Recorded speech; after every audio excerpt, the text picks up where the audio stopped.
a working parent is a juggling act. Adding a global pandemic into the mix wasn't in Caitlin Coyle's plans. I think the really weird thing was this sort of stress that was just hanging around, which I think a lot of people probably can relate to, but just sort of feeling like I'm a mom and I'm a professional all day. Today, Coyle is working a hybrid schedule, split between home and the office, while her 2 children are enrolled in daycare full-time. Anybody who knows anything about childcare knows that that's very expensive. As hybrid work models continue to grow in popularity, the need for flexible, affordable childcare is growing. According to the Baker administration's Future of Work report, Massachusetts needs to add 25,000 to 30,000 childcare workers to provide adequate, flexible childcare for Bay State residents. We want to make sure we get ahead of this one, and if folks are going to be in a situation where they're not going to the same place 5 days a week for the same hours, It does raise some interesting issues around childcare. While some companies offer childcare benefits, Bright Horizon CEO Stephen Kramer says it's not yet standard for every organization. Employers that really focus on being an employer of choice and are focused on the needs of their employees, childcare certainly has always been high on that list. Bright Horizons specializes in employer-based childcare. As organizations look to bring employees back to the office, one option many companies are turning to is backup childcare. Backup childcare is really focused on when an employee, when a working parent has a breakdown in care arrangements, they have the opportunity to bring their child to a Bright Horizons center, or we can send a caregiver to their home depending on what their need is and the age of their child. Backup childcare works for some, but Kramer says it isn't always enough, and working parents are saying they need better options. I think that their employees are more outspoken than they've ever been before about the challenges that they're facing with childcare.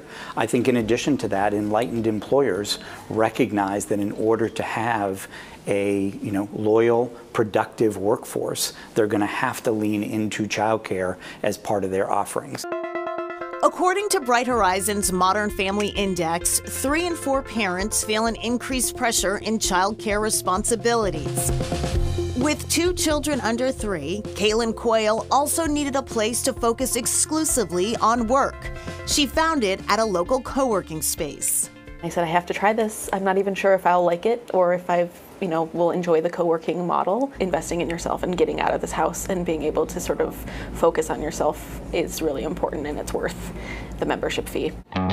Co-working spaces have traditionally been found in big cities, but in May 2021, Marshville native Rachel Myers opened The Collective Co., a suburban co-working space dedicated to women. I was working from home full-time after I had left my own corporate job and very much privy to pandemic life before it existed. So I was in a place where I was balancing family, balancing work, trying to do work wherever and whenever I could.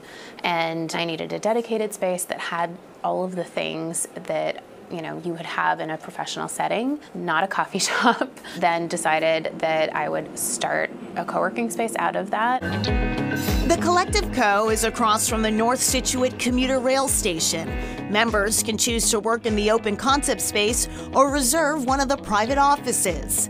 South Shore resident Anne-Marie Thompson is an independent social worker with a membership at the office. There has been a blur of that boundary of this is my home space, this is my my workspace, and creating a routine and a ritual around that, I believe, can give women that sense of self back. Thompson found that sense of self through this group of women. I thought, this aligns with my vision for this next iteration of myself, of how I want to see my practice evolve. Myers says she can absolutely see hybrid work models take off, leading to more co-working spaces popping up in suburban and rural areas. Losing 3 hours of your day on a commute is taxing, and people don't want to do that anymore. They have to be available to drop off the kids and then be back by 3 o'clock to get them when school ends. And typically we're scrambling to find childcare. We're paying astronomical amounts of money to support our families in these ways. So I think spaces need to kind of get up with the times. The concept of co-working in my neighborhood, of course, that sounded great. And once I actually came and met Rachel, that's what's kept me coming back, is just the idea that everybody here is really committed to themselves. And that's kind of a cool energy to be around. And membership at the Collective Co varies depending on how much you plan to actually use the space. Yeah, membership ranges between $139 to $185 a month, and that membership also includes discounted rates on workshops or partner events. There are day passes available as well for $50. All right, up next, the Great Resignation.